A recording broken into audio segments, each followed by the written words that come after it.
이제 오늘은 우리 조앤이 부동산에 대한 이야기를 하려고 하는데 특별히 제가 부탁했어요. 오늘 토픽은 뭐냐면 클로징 테이블이라고 우리가 말하는 이제 마지막 돈 주고받는 그 변호사와의 자리에서 서류가 이만큼이 와요.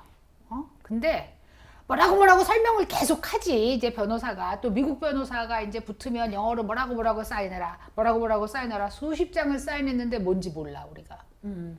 대부분은 그냥 하래니까 변호사가 하래니까 하는 거예요.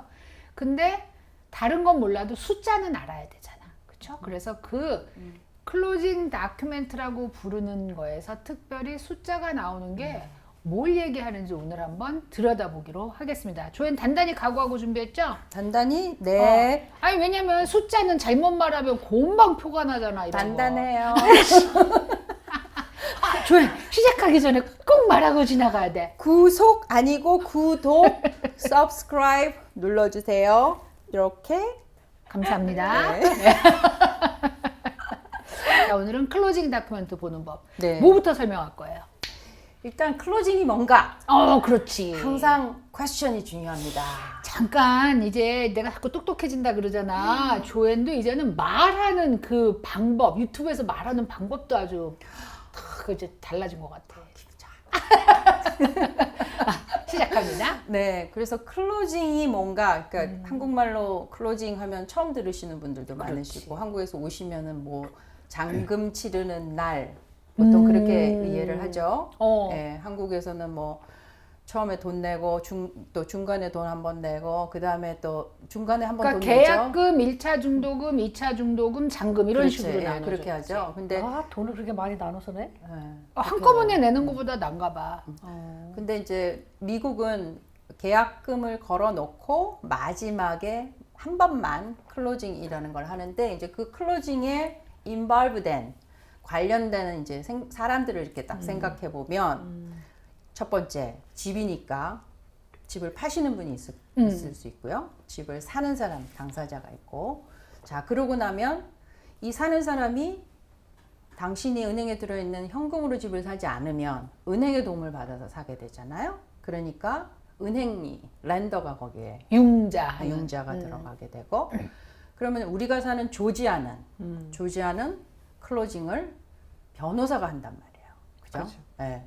변호사가 또 거기에 들어가고 그러면 이제 바이어하고 셀러 있으면은 양쪽에 또 도와준 에이전트들이 거기에 들어 있을 수 있고 그죠? 많이 오네. 그렇죠. 그러니까 우리가 사는 조지아에서 클로징을 하면 이런 분들이 모여서 클로징 테이블에 앉게 돼요. 그럼 랜더는 오실 때도 있고 안 오실 때도 있지만 오시는 경우도 많거든요. 그러니까 전부 6파리가 앉아서 클로징 테이블에서 이렇게 하고 바이하고 셀러는 열심히 사인하시는데 우리는 옆에서 이제 사인하는 걸 지켜보고 공증하는 걸 도와드리고 이렇게 하거든요. 이제 그런데 그러면 이 클로징 클로징 이 돈 계산하는 거는 언제 나오느냐?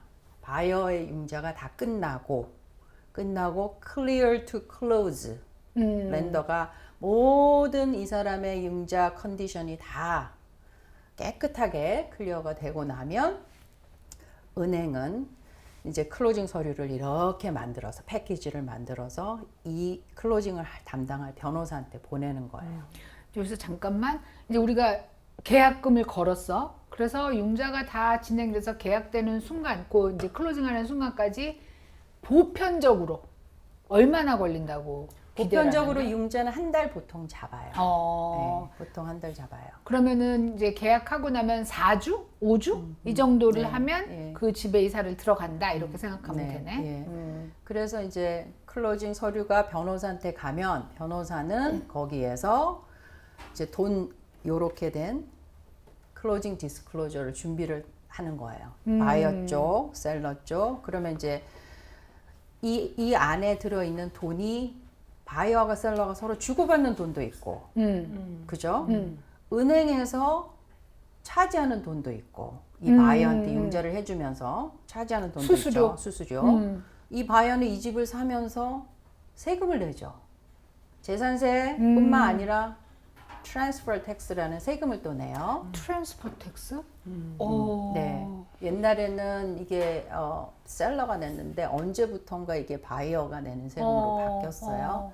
그래서 그러니까 정부에 내는 세금, 정부뿐만 아니라 관공서에 내는 모든 뭐 인지대 이런 것까지 다 레코딩 피 그런 게 이제 또 들어가고 그것 말고 이제 또 은행이 이 사람을 융자를 해주면 이제 원금과 이자를 차지를 하고 그 다음에 세금과 보험료를 안 낼까봐 은행이 에스크로라는 걸 만들어서 이 바이어한테 미리 걷어놓는 따로 에스크로가 또 셋업이 되니까 그 비용까지 여기에 다 들어가게 되거든요. 그러니까 지금 이제 요 얘기를 드릴 텐데 드리기 전에 보통 이제 셀러들이 집을 팔고 싶어서 에이전트를 이제 상담을 하려고 부르면 우리가 딱 가면 이 집을 팔면 저한테 얼마가 떨어질까요? 이렇게 질문들을 하세요. 맞아. 그렇죠? 아니 우리 딸이 이번에 집 판다 그래서 내가 그럼 네가 얼마 받니라고 먼저 너한테 오는 건 얼마니? 라고 그러니까 물어봤어. 이제 그 말은 다른 말로 하자면 뭐냐면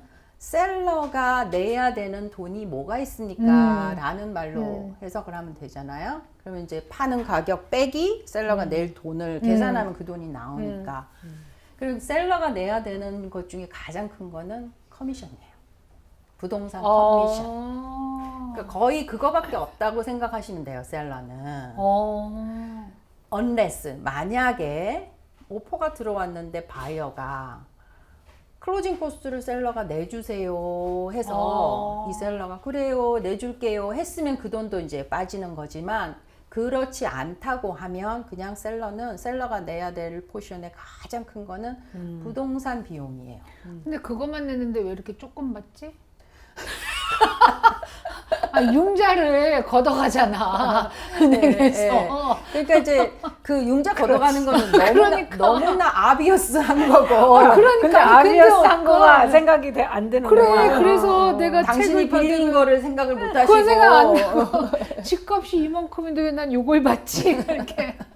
그러니까 이제 그 부동산 비용이 왜 셀러가 많이 내냐면 셀러가 내서 그거를 바이어 에이전트하고 나누니까. 그렇지. 그렇죠? 그러니까 6%라는 커미션을 내야 되고 그 이외에 셀러가 내야 될 돈을 생각해 보면 이제 바이어랑 셀러랑 이 집을 소유한 기간이 있죠. 예를 들어서 오늘이 9월 20일이다. 그러면 1월 1일서부터 9월 20일까지는 셀러의 소유잖아요. 그렇지. 그렇죠? 그날 클로징을 한다고 했을 때 그러면 그때까지만 재산세를 셀러가 내는 거예요. 그죠? 그러면 지금 오늘이 9월 20일인데 세금을 내야 하는 gwynedd 카운티 같은 경우는 11월 1일이 세금 듀 데이트예요. 그죠? 그럼 아직 세금 듀 데이트 안 됐잖아요. 그럼 어떻게 해요? 셀러는 1월 1일서부터 9월 20일까지의 세금 포션을 바이어한테 네가 내 미리 주는 거예요. 그러니까 그런 계산이 이제 여기에 들어가는 거고 그게 이제 날짜 계산이야. 365일 분의 며칠 이렇게 해서 이제 내는 거고 그러면 그 세금의 기준은 언제냐? 작년 거. 작년 세금 기준. 만약에 올해 세금 비리 아직 안 나왔다면 근데 9월 20일이면 나왔을 가능성이 있어요. 그러니까 올해 지금 gwynedd 카운티가 세금이 엄청 올랐거든요, 올해. 예, 이밸류에이션을 올해 해가지고. 그러니까 그 올해 게 나왔으면 그걸 기준이고 오늘 게 비리 안 나왔으면 작년 기준으로 날짜 계산을 하는 거예요. 야, 5, 6월. 그네 카운티에 사는 사람들 좀 다 같이 해가지고서 어떻게 해볼 수 있는 방법. 정말 어필해야 되는 게 아니, 너무 5, 6월을 생각해봐. 5, 6월. 5, 6월은 아직 그 올해 거가 비리 안 날아온 상태로 작년 거로 계산을 하는데 올해처럼 이렇게 올랐다. 그러면 완전 열받는 그러면 거지. 바이어들이 열받는 거잖아. 그렇게 하면은 반년치가 엄청 올라가 그렇게 있잖아. 하면은 어떻게 되냐면 그 클로징 할 때 비리 세금이 너무 많이 차이가 난다 작년 거랑 그러면 바이어가 클로징 변호사를 통해서 셀러한테 클레임 할 수 있도록 거기에 사인을 해요. 클로징 서류에. 그러니까 몇백 불 차이 안 나는 거는 그냥 넘어가지만 많이 차이 나는 경우는 그렇게 할 수 있어요. 그래서 이제 셀러가 낼 거는 그게 거의 다고요. 거기에 또 하나 더 HOA fee. 그렇지. 예. 보통 HOA fee를 1년에 몇 번 내세요? 나는 1년에 한 번. 한 번 내세요? 아니지. 나는 콘도에 사니까 다달이 매달 낸다. 다달이 내죠. 매달 네. 관리비라고 해서 그렇죠. 내지. 그렇게 내죠. 그러니까 타운홈이나 칸도는 매달 내고 우리는 코로 싱글홈은 한 1년에 한 번 내거나 커뮤니티에 따라서 2번 나눠서 내거나 4번 나눠서 내거나 그렇게 되잖아요. 그런데 그걸 1년을 다 내놓은 경우, 그죠? 그렇지. 1년을 다 내놓은 경우는 그것도 날짜 계산. 그 프로레이션이라고 해요, 그거를. 그래서 프로레이션 해가지고 내가 셀러가 냈잖아요, 1월 1일 날. 그러니까 바이어한테 받는 거죠. 그죠? 그건 누가 계산해? 변호사 사무실에서. 그러니까 내가 신경 쓸 일은 아니네. 신경 써야 돼요. 신경은 안 쓰지만 계산기로 만나는 한번 확인해 보실 필요는 있죠. 나는 한 번도 그런 거 해본 적이 물론 이제 없는데? 이분들이 숫자를 넣어서 하긴 하겠지만 어. 계산을 해보시는 분도 있어요. 실제로 그게 맞는지 맞아. 틀린 적이 있어? 그게? 모르겠어요, 저는. 틀리진 않았는데 그 HOA에서 돈을 안 줘. 그 전 HOA에서.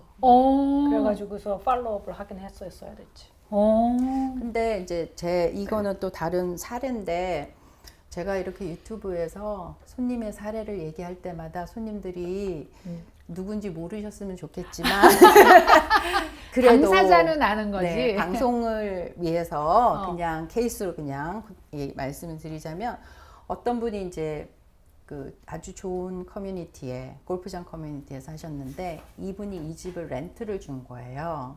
근데 저희가 관리한 집은 아니고 근데 그 세입자가 바이올레이션을 굉장히 많이 했어. 뭐 예를 들면은 쓰레기통을 내놨는데 제때 안 치웠어. 또는 뭐 블라인드를 이런 걸 하면 안 되는데 했어. 커튼도 이런 걸 하면 안 되는데 했어. 그러니까 이 주인은 뭐냐면 당신이 이 HOA의 타겟이 되었다라고 생각을 하는 거예요. 렌트를 줘서. 그렇다고 뭐 그 세입자가 제가 만나봤는데 그 세입자가 나쁜 사람이거나 그렇진 전혀 아는데 중간에 어떤 일이 생겼는지 모르겠지만 아무튼 그 파인이 만 몇천 불이 쌓여 있는 거예요. HOA 파인이? 그럴 수 있어. 그러니까 그 파인이라는 건 뭐냐면 계속 더해져. 이 HO가 얼마나 까다로우냐면 저 나무를 베겠다고 했어. 그러면 그래 그 베는데 그 대신 심어야 될 나무의 식종을 정해주는 거야. 도구인데 두께가 몇 인치짜리. 그런데 마이 클라이언트가 그거를 못 찾아. 아무리 많은 그 나무 파는 데를 가도 그 나무를 못 구하겠다는 거야. 그러니까 너무너무 스트레스를 받아가지고 돌아가시겠어. 그런데 이제 집을 파실 거면 그걸 다 클리어를 하셔야 집을 파신다 해가지고 이제 할 수 없이 HOA를 인발브를 제가 했죠. 그래서 HOA 매니저랑 나이스하게 얘기를 하면서 이걸 풀어야 되는데 본인들이 하라고 한 거 모든 걸 다 해야지만 이걸 클리어를 해주겠다는 거야. 그래서 제가 나무까지 찾으러 다녔잖아요.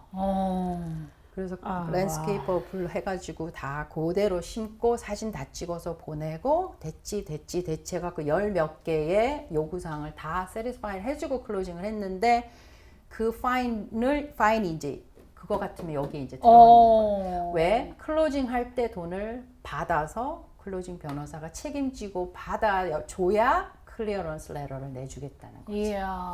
그런 경우가 있었어요. 그래서 이제 그런 경우가 이렇게 여기 들어가고요. 그래서 셀러는 사실 간단해요. 셀러가 낼 돈은 되게 간단한데 이제 우리가 오늘 주로 할 게 바이어가 낼 돈이 많은 거죠. 그래서 이제 바이어가 낼 돈은 일단은 우리가 계약금 낸 거는 다운페이로 들어가는 거예요. 손님들이 다 그거 물어보세요. 그게 당연한 건데도 손님들이 제가 냈는데 계약금은 어떻게 되나요? 그래요. 그러니까 계약금은 그 사는 비용에 포함이 되는 겁니다. 그래서 그렇게 되고 그 다음에 이제 융자를 예를 들어서 30만 불을 받기로 했다. 그러면 그날 은행에서 30만 불을 변호사 사무실에 쏴주는 거예요. 그죠? 예, 그렇게 들어오고요. 그리고 만약에 클로징 코스트를 셀러한테 받기로 했다. 그죠? 그러면 셀러는 주는 거고 바이어는 받는 것으로 해서 지금 크레딧이 클로징 되는 거죠. 코스트라고 얘기하는 게 클로징 할 때 들어가는 비용. 그게 그러니까 이게 이 클로징 코스트라는 거에 대한 질문을 되게 많이 바이어들한테 받아요. 그걸 오늘 좀 말씀을 드릴게. 원칙적으로 하면 사실은 그 바이어가 융자를 안 하게 되면 이 집을 사고 파는 데 있어서 변호사가 중간자 역할을 할 것 같죠. 그럼 변호사 비용이라는 게 들잖아요. 그럼 이 변호사 비용을 셀러가 하나도 안 내고 바이어가 다 낸다 그러면은 바이어는 좀 억울한 생각이 들잖아요. 만약에 캐시 거래라면 할 거라면. 근데 역으로 내가 이 집을 사는 데 있어서 타이틀이라든지 그죠? 이 타이틀이 이 마케터블 타일 정말 사도 문제가 없는 집인지를 다 베리파이 하는 건 바이어의 책임이거든. 그런데 이 니고시에이션을 할 때 오퍼를 쓰고 오퍼를 받고 주고받고 할 때 셀러한테 클로징 코스트를 뭐 예를 들어서 내가 클로징 코스트가 전부 한 10,000불 들 건데 셀러한테는 3,000불 요구를 한다. 리즈너블한 요구예요. 그래서 그렇게 해가지고 왜 셀러는 어쨌거나 이 사람이 융자도 하고 그 다음에 변호사 비용도 내고 다 내니까 자기가 좀 일정 부분 셀러로서 좀 책임을 져준다는 의미로 그렇게 해주면 뭐 서로 윈윈이니까. 그런 건 바이어스 마켓일 경우에나 통하지. 요즘 같은 때 누가 내주겠어. 예, 그렇게 해서 이제 그 클로징 코스트가 정해지면 클로징 코스트 페이드 바이 셀러가 정해지면 그렇게 이제 주는 거고 그게 없으면 토럴리 이거는 바이어가 내줘야 되는 부분인 게 일단은 이 안에 이제 융자 비용 융자 프로세싱 피 뭐 이자를 사게 되면 디스카운트 포인트 뭐 이런 게 전부 다 바이어 거잖아요. 그래서 그게 들어가고 뭐 크레딧 리포트 뽑는 것도 마찬가지. 그것도 비용으로 들어가죠. 그러니까 이게 뭐냐면 렌더에서 내가 융자 받는 은행에서 이거는 정해지는 거예요. 그런데 클로징 디스클로저라는 디스클로저 그 자체가 맨 처음에 이분이 A라는 렌더 있어. 그럼 A라는 렌더 은행을 가서 나 여기서 융자를 하겠다라고 하면 그 사람한테 LE라 그래서 loan estimate을 주게 돼 있어요. 그죠? 근데 loan estimate을 줬을 그 내용하고 차이가 나면 안 돼. 그 같은 내용 여기 들어 있어야 돼. 그러니까 에스티메이션인데도 그러니까 에스티메이시지만 차이가 날 수 있는 게 있고 나면 안 되는 게 있고 그런데 거기 여기에 이제 같이 들어가는 거예요. 그러니까 예를 들면 맨 처음에 론 에스티메이트 안에 당신은 얼마 30만 불 융자를 받아서 이번에 전부 다 클로징 코스트가 10,000불 나오겠습니다 하고 주면 그게 특별한 경우가 아닌 다음에는 거의 같아야 돼요. 특별한 이유가 없는 한. 그러니까 아마 그게 있을 거예요. 얼마 이상 차이 나면 안 된다. 이게 법으로 정해져 있을 거예요. 그래서 그게 여기 들어있는 거예요. 그러니까 요거는 론 차지는 이 은행에서 처음에 론 에스티메이트를 줬던 그 내용하고 같아야 되는 거죠. 이야.